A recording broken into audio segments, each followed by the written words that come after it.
Hola, ¿qué tal, arcanos? Estamos de vuelta en este podcast de psicoterapia y conducta. Mi nombre es Víctor Fajardo y hoy con nosotros está la psicóloga Diana Gómez. Hola. ¿Qué tal, Diana? ¿Cómo te va hoy? Bien, cansito, pero bien, todo bien. Hoy vamos a estar platicando acerca de las dificultades que enfrentan los terapeutas con ciertos clientes. A veces tenemos un trabajo pues que puede llegar a ser muy complejo, muy difícil. Con algunos clientes esto tiende a acentuarse, tiende a ser como que realmente nos ponen a prueba, nos ponen a trabajar bastante. Son muchos retos. Entonces me gustaría que comencemos con una pregunta muy sencilla, Diana. ¿Tú crees que ser terapeuta es un trabajo difícil? Sí, creo que no todo el tiempo y no con todas las personas, como bien lo señalaste. Sino creo también que sí hay pacientes que nos ponen en condiciones como muy retadoras, no solo como terapeutas, sino incluso como personas. O sea, creo que hay, no creo, sé, y me ha tocado vivirlo, que hay pacientes que justamente te cuestionan demasiado como persona, insisto, no solo como en tu labor profesional, sino que a veces aparecen tantas historias dentro de su vida o situaciones que pueden incluso llegar pues a moverte, a ti persona, insisto, no a ti profesión o profesional, mejor dicho. Vale. ¿Tú de alguna manera te has sentido así como, ay, realmente no debería de estar haciendo esto? Así como, ¿has dudado? Así como, realmente no soy tan buena. Es que me lo están diciendo, me están atacando, me están reclamando que no estoy dando resultados. ¿Has dudado en algún momento? Híjole, yo creo que muchas veces he llegado a dudar em, en muchos momentos y que incluso, o sea, sí me he cuestionado si realmente vale la pena el seguir como en la misma profesión. O sea, creo que, insisto, pueden llegar a ser bastante confrontante, pues, algunas situaciones con los pacientes que hacen eso, ¿no? O sea, que no es que ellos hagan eso, sino más bien que son su misma historia de vida la que puede llegarnos a generar como esa sensación de no, creo que ya ni siquiera debería de estar aquí, pues. Ok. ¿Y cómo le has hecho para sobrellevar esos momentos difíciles? Pues creo que primordialmente también estar en terapia, yo también, ¿no? O sea, creo que eso a veces pecamos de creer que no tendríamos por qué, que tenemos como las habilidades como terapeutas para poder afrontar las cosas y genuinamente no siempre es así. O sea, podemos tener habilidades, podemos um, ir desarrollando cosas que nos van ayudando, pero creo que siempre llegará a un límite en donde ya necesitas ayuda y necesitas también pedir la ayuda.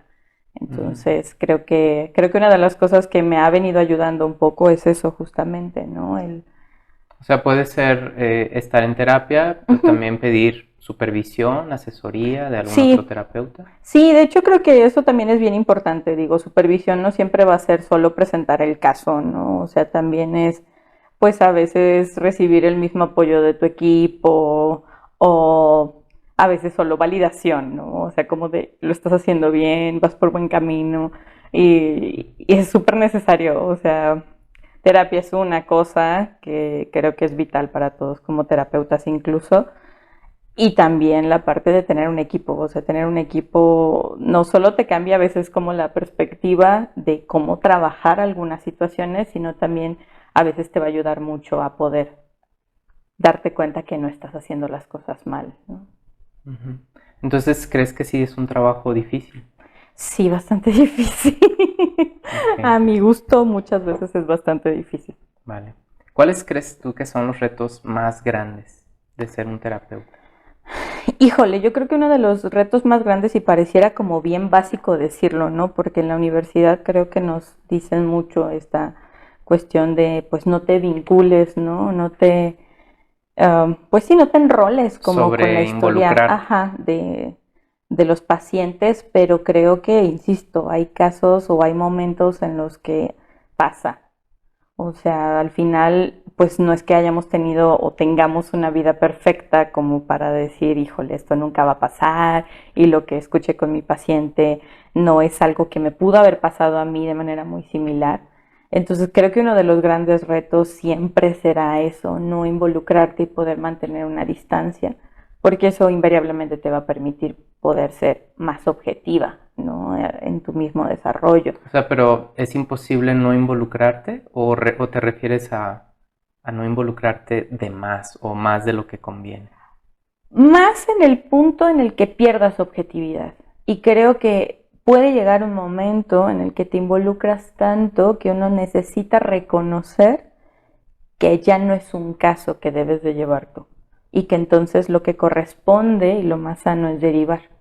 Derivar al paciente, uno, no solo por mí como terapeuta o como el terapeuta en cuestión, sino también porque ya no vamos a ayudar a la persona. O sea, realmente lo que vamos a terminar haciendo es involucrarla en nuestra misma situación o involucrarnos en esta misma situación, nos va a estar activando emocionalmente a nosotros y vamos a perder el piso por completo. O sea, ya se vuelve algo no terapéutico, entonces no tendría sentido. Por eso creo que es un gran reto. No solo no involucrarte, sino no involucrarte de más para llegar a perder la objetividad. Porque digo, sí tenemos que involucrarnos de alguna manera, ¿no? Claramente. En todo lo que nos está diciendo y en cómo vamos a trabajar, pero Claro. tendría que funcionar hasta cierto punto. Sí, sí, justamente tendría que funcionar. Creo que ese es uno de los grandes retos. Bueno, nosotros sabemos que tú trabajas con personas que son particularmente clientes con muchas dificultades. Algunas personas les llaman clientes en riesgo Sí. o con riesgo, ¿no? ¿Qué quiere decir eso? Bueno, en particular mis pacientes o mis clientes usualmente pueden estar tanto en riesgo su vida, su calidad de vida, su misma funcionalidad, ¿no? Entonces, su condición médica muchas veces también, no solo pensando en, obviamente, si pone en riesgo su vida, pues tiene sentido la parte médica, ¿no? Pero no, hay ocasiones en las que pudiera no estar aparentemente en riesgo su vida, pero su condición médica sí, de manera muy evidente. Entonces sí, pues sí, trabajo todos los días con ese tipo de población. Ujú. ¿Y tú crees que tú tienes un cierto tipo de perfil o de características que te ayudan a trabajar con ese tipo de clientes? Creo que sí, creo que sí hay como, creo que no son, creo que todos los terapeutas no somos para todas las personas Ujú. y que eso tampoco es malo. O sea, sino más bien que creo que hay diferentes rasgos en la personalidad de cada quien que pueden hacer que sea más sencillo o más difícil algunas cosas. Que a lo mejor se tenga que cumplir como con un perfil, no lo sé genuinamente, pero sí creo que hay características a veces incluso de nuestra misma historia de vida, que puede ayudarnos a ver, ahora sí que como Thundercat, más allá de lo evidente, ¿no? Y que eso podría facilitar un poco y facilitar, entrecomillado, el trabajo con pacientes en riesgo. O sea que estás diciendo que tu propia vida, tus experiencias te ayudan a ver mejor a estos clientes o te hacen más fuerte para hacer este trabajo que a veces es No sé si difícil. más fuerte, Ujú. no sé si más fuerte, pero creo que te da un ojo distinto. Creo que, digo, nunca seré tampoco partidaria de decir, para vida de poder tratar pacientes con esquizofrenia tienes que tener esquizofrenia, ¿no? O sea, tampoco es como causa-efecto, ¿no?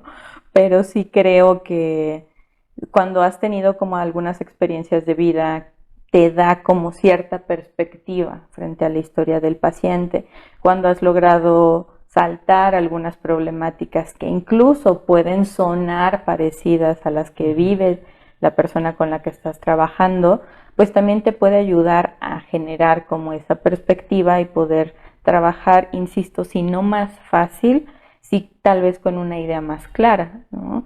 Y por eso creo que también es bien importante, lo decía hace rato, ¿no? Como el que hayas trabajado tú en terapia algunas de estas circunstancias para que entonces más allá de enrolarte como en la terapia y decirle, híjole, es que haz esto porque a mí me funcionó, sino más bien es poder observar que eso sí puede haber un momento en el que puede salvarlo la persona, pues, o que la persona puede salir adelante, no porque tú lo hayas hecho y por consiguiente todos, sino más bien es que generas como un estado, no sé si es la palabra correcta, pero como una especie de esperanza y de idea de puede hacerlo.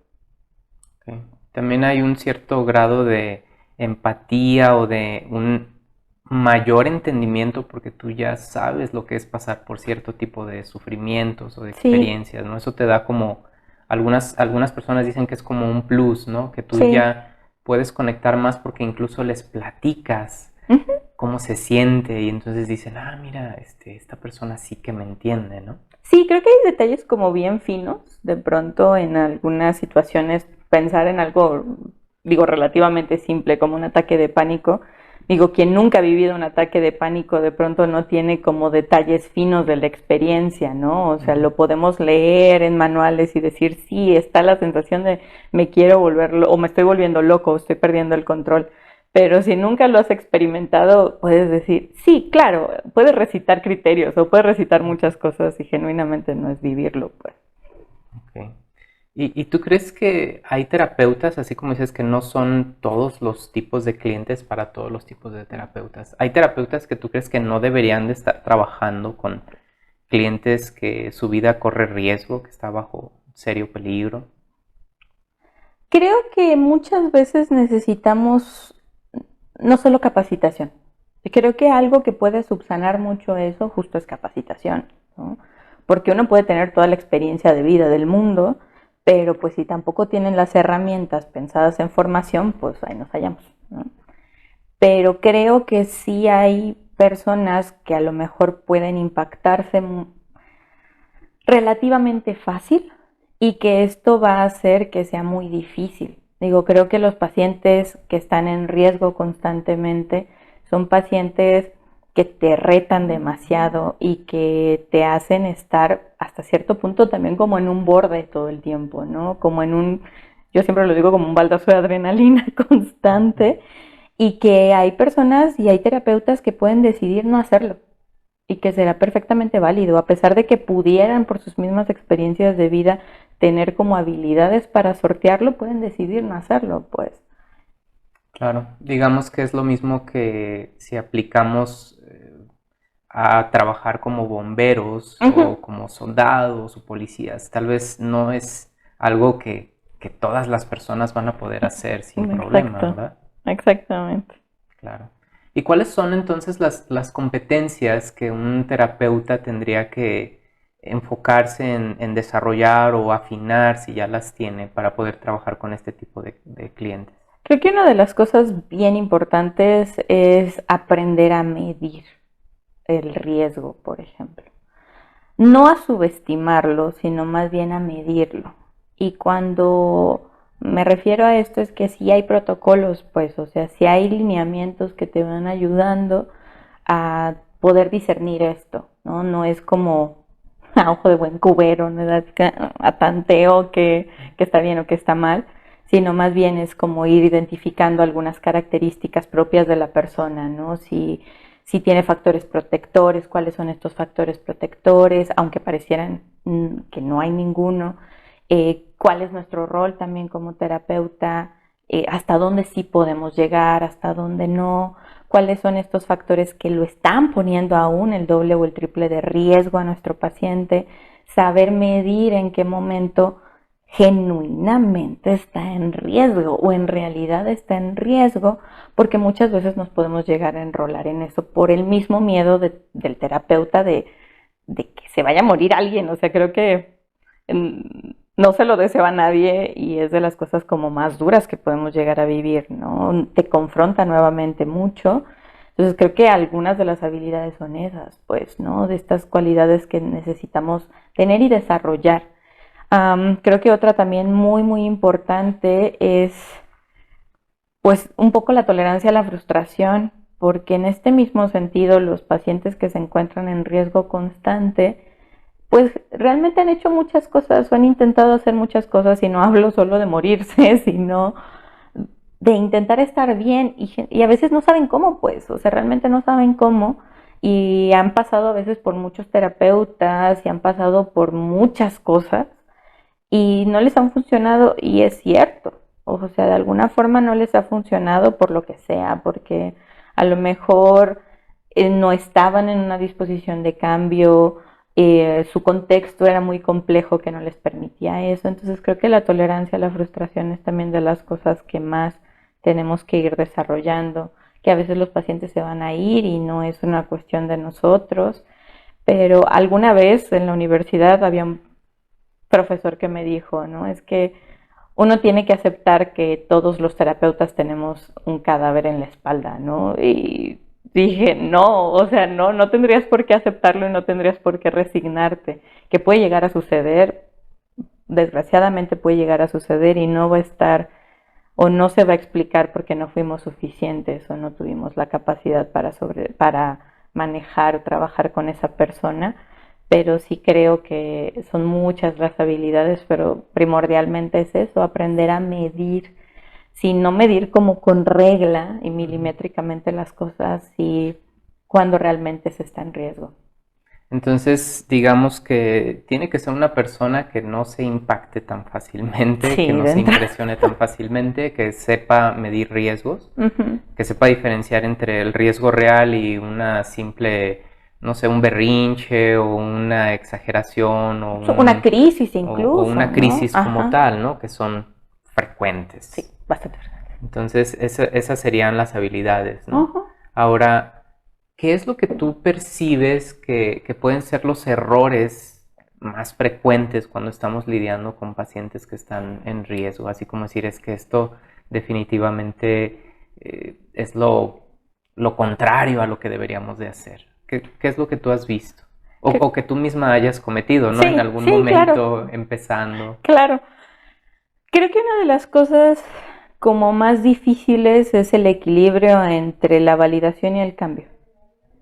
Creo que uno de los grandes errores que podemos llegar a cometer es validar demasiado y a veces validar cosas que no son validables, ¿no? O sea, yo le puedo validar a la persona que o a mi paciente que la emoción que está viviendo tiene sentido frente a su contexto, frente a la situación, etcétera, pero a veces puedo llegar a validar también lo que está haciendo con eso y a veces no es precisamente lo que necesitamos, pues hacer esa validación de las acciones no siempre es lo que nos funciona o perder el piso respecto a esta posibilidad de cambio a esta necesidad de cambio, ¿no? Como solo me la paso validando, validando, validando, pero nunca empiezo a generar situaciones en donde voy a tolerar o voy a generarle, perdón, un malestar para que entonces empiece a hacer cosas distintas y por consiguiente podamos encontrar ese cambio que busca.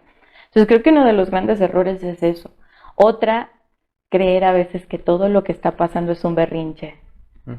Y no siempre es así.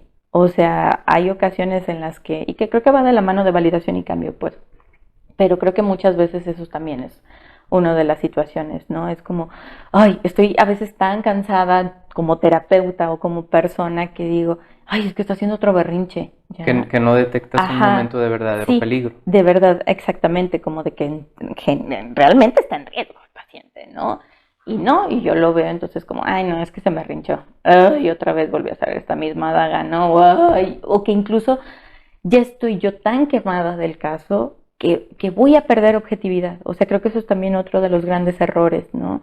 El que pueda yo perder objetividad por mi propio cansancio o por mi propia, pues insisto, desgaste emocional que pues, estoy presentando, incluso por el mismo caso, que hace que pierda yo el piso por completo. Ok. ¿Te animarías a compartir con los demás algún error así de como, mira, de esto que hice aprendí un montón? Híjole, yo creo que el error más horrible que tuve y que ni siquiera puedo considerar que fue un error, pero que yo lo viví así, fue la muerte de un paciente. Llevaba yo únicamente 2 sesiones con este paciente, era un paciente difícil, era un paciente con intentos de suicidio constantes, que incluso en alguna ocasión ya había fallecido y lo reanimaron. Y que Cuando a mí me lo derivan, hacen un comentario que para mí, en lo personal, sé que no fue la intención de la otra persona o del tratante quien me lo deriva, pero para mí fue súper impactante y fue como algo trascendente y vital, ¿no? La frase fue, si tú logras sacar a este paciente, vas a tener todo mi respeto. Entonces para mí fue como, súbela al estándar, ¿no? Cuando pasa esto, de que llevo 2 sesiones, creo que estoy en esta pues relación con el paciente que está funcionando y que podemos trabajar y demás. El paciente estaba intentando cosas realmente, pero llega una tercera sesión, o mejor dicho, no llega una tercera sesión. Cuando me notifican, ¿sabes qué? Fulanito falleció, ¿no? Entonces para mí batazo, fue un batazo.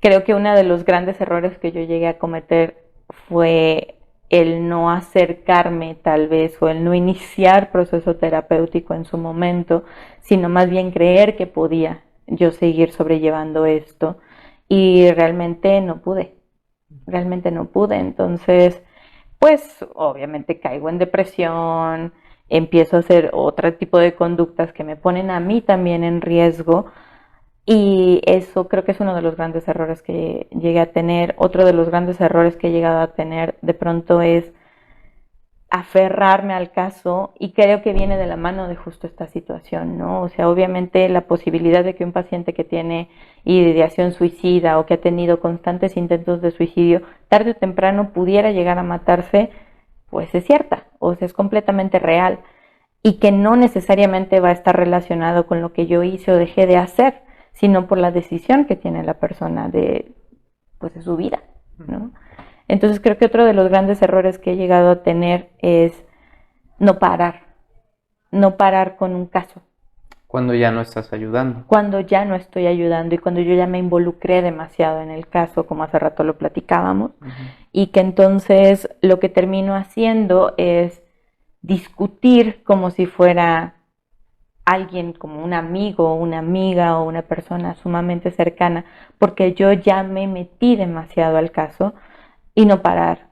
O sea, creo que eso es uno de los grandes errores que también he llegado a cometer, ¿no? No parar y decir, necesito derivarte, a pesar de que el paciente diga no, a pesar de que el paciente pueda llegar a decir, es que me has ayudado y es que tú eres la persona con la que he avanzado, etc. Y que creo que también a veces es un poco medianamente ego el decir, soy la única persona que le ha ayudado, entonces sigo, pero eso creo que puede costar bastante caro. Ok.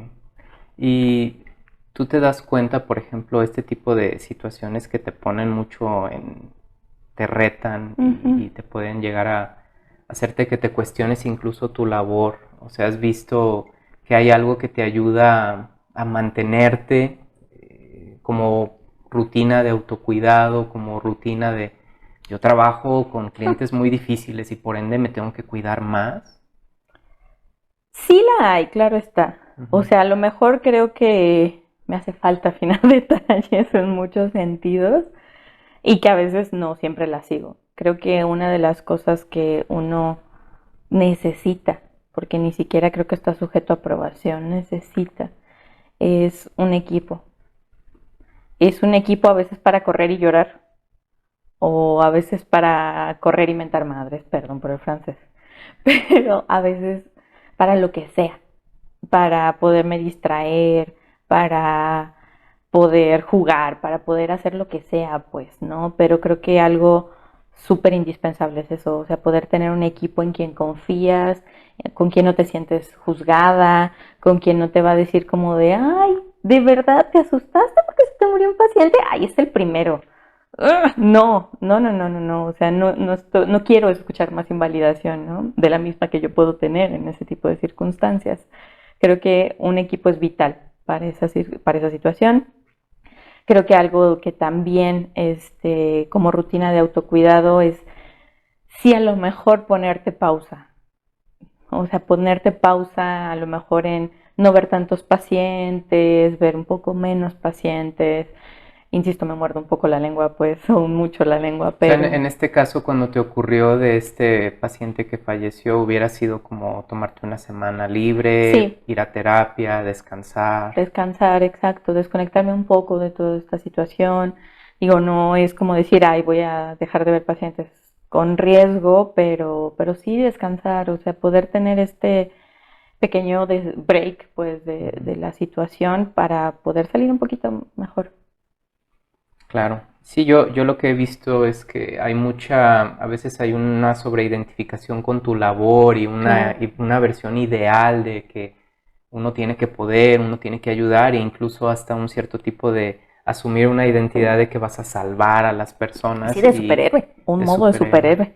Sí. Entonces yo lo que he visto es que resulta muy saludable a veces hacer esta clara separación entre yo soy un terapeuta, este es mi trabajo, puedo ayudar, pero no está completamente en Ujú. mí el hecho de que la persona mejore o se Sí, salve. O sea, eso es una de las cosas más importantes que, por lo menos en mi caso, me ha ayudado, ¿no? Y sí. creo que con los clientes que son muy complejos, muy difíciles, ahí todavía nos lo tendríamos que repetir más.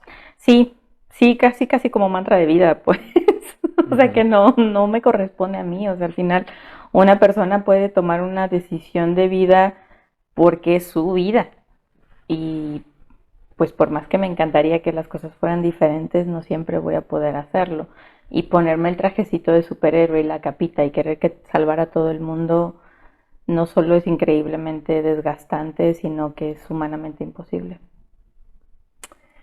Muy bien, Diana, pues creo que hablamos de cosas muy útiles para los terapeutas, cosas fuertes, a veces que nos cuesta trabajo pues reconocer, aceptar, incluso platicar de ellas y te agradezco mucho pues por la valentía de estar aquí, de platicar con nosotros y que los demás terapeutas nos escuchen y aprendan de esto. No sé si tengas algo que añadir a lo que decíamos pues de estos tips o un tipo de resumen.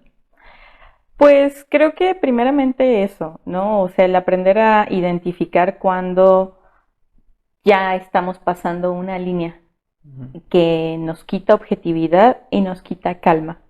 Y entonces poder parar y derivar a las personas para que realmente puedan recibir ayuda. Creo que eso es vital. Ya no vamos a poder ayudar nosotros. Otro punto que creo que es trascendente es intentar no ponernos la capa de superhéroe y querer salvar a todo el mundo porque somos humanos, no somos superhéroes.